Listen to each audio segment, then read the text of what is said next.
Hello guys, mayong hapon ka natong tanan, no? So ako mangutana kaninyo guys, kontento pa ba mo sa panggobyerno ni BBM?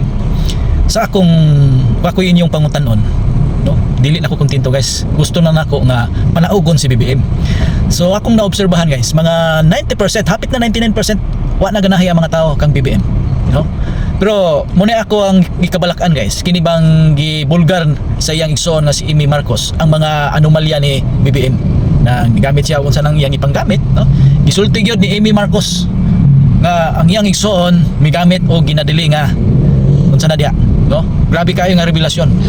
Unya imo kang makita nga wala kay reaksyon si BBM. Wala siya ingon nga nasuko siya igsoon nga gibulgar o sa nga tinuod din ha. Kung sakto pa ka, no? Nga gibulgar ka sa imong igsoon, imong ipatawag imong igsoon, ipaimbestiga nimo nga mangita sila og prueba. Karon mingon mo sad si Amy Marcos nga gusto mo og kanang kuan, di magpa-hair follicle test kuno si BBM. Karon dili mo sad si BBM, no? Ang ako ang pagsabot ani guys, kining gihimo ni Amy Marcos nga iyang murag wala na siya mulaban sa iyang igsoon. Taktika gyapon ni guys. Nga sa panahon niya nga mawala na si BBM sa ila sa atong gobyerno, di na siya presidente. Ang ilang taktika sa mga Marcos nga sa umaabot nga panahon nga eleksyon, doon naghihapoy Marcos nga mobarog sa ilang pamilya. Una sakto nga pagka-istorya din ha, no? Nga gusto nila nga linglahon gyapon nila ang mga tao nga si Amy Marcos iyan ang gilaglag kunuhay iyang igsuon o ang mga partido sa iyang igsuon iyang gilaglag. Mibali siya ba? Alam man ang mga style sa politika. Kung asa tong kusog mubalik ka. Kay paaron sa sunod nga eleksyon na agyapon ka mobarog. Muna ilang taktika karon guys, sa sunod nga mga eleksyon doon naghihapoy Marcos nga mobarog.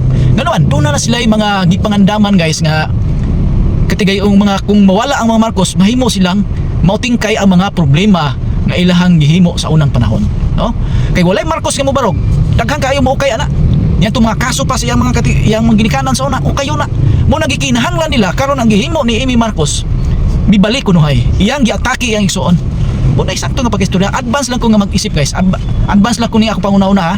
Wa ko maingon guys nga sakto ko, pero mao ni akong kaugalingon nga panguna-una nga akong nasabtan ang pagbali ni Amy Marcos. Midapig na siya sa mga Duterte. No, kay nakasabot man siya nga murag 99% na ang mga tao dili na ganahan ni Marcos.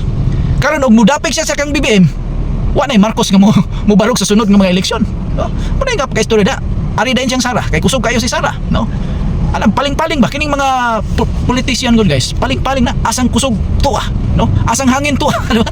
Ingon ana ang mga styles politika karon, hugaw kaayo ang politika, no?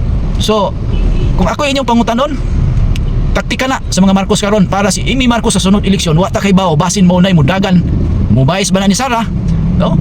Wala ba nga hangol kaayo sila og gahom. Okay, sakto ba ko o dili?